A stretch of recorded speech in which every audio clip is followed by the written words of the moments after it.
আপনি অলরেডি 99% মানুষের থেকে কিন্তু ফেসবুক এবং ইনস্টাগ্রাম অ্যাড এর ব্যাপারে অনেক বেশি জেনে ফেলেছেন। যদিও আমরা এখনও অ্যাকচুয়াল অ্যাড কীভাবে বানাতে হয় জানিও না, আমরা ল্যাপটপে স্ক্রিন রেকর্ড করে ওই ব্যাপারটাও দেখবো আরও পরে যে, বাট আমরা এখনও থিওরি বোঝার চেষ্টা করছি। এর আগের ভিডিওতে আমি আপনাদের দেখিয়েছিলাম কিভাবে আইডা এবং AFCPL ব্যবহার করে অ্যাড কপি সাজাতে হয়। একটা ব্যাপার আপনার মাথায় রাখতে হবে, সব সময় সব কিছু আপনি একটা অ্যাডের মধ্যে দিতে পারবেন না। খুব ভালো মার্কেটার যারা, তারাও বেশিরভাগ সময়ে একই ভিডিওর মধ্যে বা একই ইমেজের মধ্যে বা একই টেক্সটের মধ্যে awareness, familiarity, consideration, purchase, loyalty সব কিছু আনতে পারে না। ইভেন আমরা যদি খুব জনপ্রিয় অ্যাপেল, স্যামসাং টাইপ কোম্পানির কথাও চিন্তা করি, ওরা লয়্যালিটি মেনটেন করার জন্য আলাদা ক্যাম্পেইন চালায়, ওরা পারচেসের জন্য আলাদা ক্যাম্পেইন চালায়, ওরা কনসিডারেশনের জন্য প্রত্যেকটার জন্য ওরা আলাদা আলাদা ক্যাম্পেইন চালায়। আপনি যেহেতু যদি আপনি শর্ট বাজেটে থাকেন, আমি ধরে নিচ্ছিলাম আপনি শর্ট বাজেটে আছেন, এটা ধরে নেওয়াটা ঠিক না। যদি আপনি শর্ট বাজেটে থাকেন, আপনি যদি খুব কম খরচ করতে চান, সেক্ষেত্রে আপনি অবশ্যই চেষ্টা করবেন AFCPL একটা অ্যাডের মধ্যে রাখতে বা দুইটা ক্যাম্পেইনের মধ্যে রাখতে, বা আইডা ব্যবহার করলে আইডা 2-3টা ক্যাম্পেইনের মধ্যে লিমিটেড রাখতে। যদি আপনার বাজেট নিয়ে সমস্যা না হয়, বা যদি আপনি দেখেন সব কিছু একটার মধ্যে রাখলে আসলে কাজ করতেছে না, তখন আপনার প্রত্যেকটা স্টেজের জন্য আলাদা আলাদা ক্যাম্পেইন বানাতে হবে। শুরুতে আপনার হবে শুধু অ্যাওয়ারনেস ক্যাম্পেইন, যেখানে দুইটা ক্যাম্পেইন যাবে আমার শুধু মানুষকে আমার প্রোডাক্ট বা সার্ভিসের ব্যাপারে অ্যাওয়্যার করতে। আমি আর কিছু করব না, FCPL নিয়ে আমি বদার্ড হব না। এই ক্যাম্পেইনগুলোর গোলই হবে আমার মানুষকে আমার প্রোডাক্ট বা সার্ভিসের ব্যাপারে অ্যাওয়্যার করা। এরপরে আমি চলে যাব ফ্যামিলিয়ারিটির দুইটা ক্যাম্পেইনে। এই ক্যাম্পেইনটা আমি শুধু তাদেরকেই দেখাবো যারা অলরেডি আমার অ্যাওয়ারনেস ক্যাম্পেইন দেখেছে।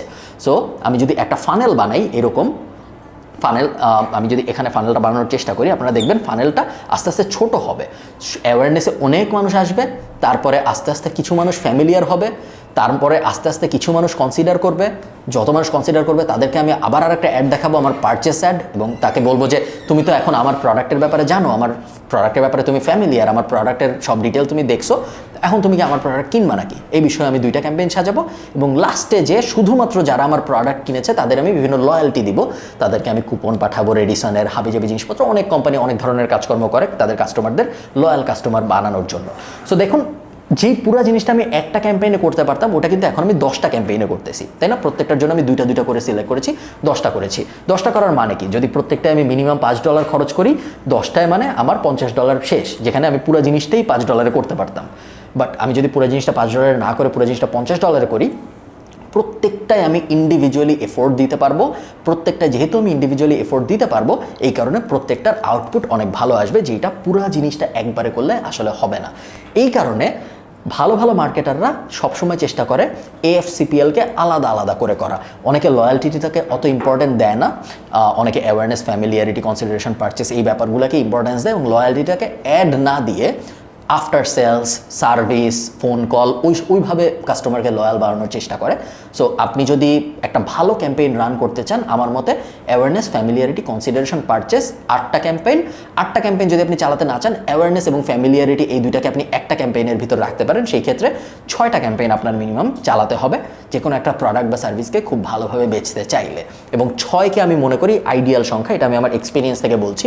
আমি যত ক্যাম্পেইন চালিয়েছি AFCPL ফ্রেমওয়ার্ক ব্যবহার করে, আমি যেসব ক্যাম্পেইন 6টা ক্যাম্পেইন হিসেবে চালিয়েছি, ওই সব ক্যাম্পেইন অন্যান্য সব কিছু থেকে অনেক ভালো পারফর্ম করেছে। এবং দিন শেষে আপনি হিসাব করবেন টোটাল আমি কত টাকা খরচ করেছি এবং টোটাল আমার রেজাল্ট কত টাকার এসেছে। ওই টোটালটা আমি যখন হিসাব করি, তখন যদিও AFCPL যখন আমি করি তখন আমার ক্যাম্পেইন অনেক বেশি চালাতে হয়, বাট রেজাল্টের হিসেবে এইটা অনেক অনেক ভালো পারফর্ম করে কম্পেয়ার টু এনিথিং এলস। আমি সিঙ্গেল ক্যাম্পেইন, মাল্টিপল ক্যাম্পেইন যত কিছু আছে সব কিছু থেকে এটা অনেক ভালো পারফর্ম করে।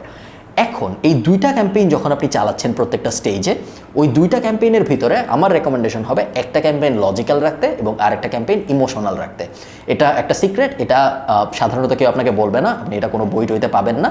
যখন আপনি পারচেস ক্যাম্পেইন চালাচ্ছেন, ধরেন আপনি একটা ফোনের অ্যাড চালাচ্ছেন, পারচেস ক্যাম্পেইন, আমরা মানুষকে বলছি আমার ফোন কিনো।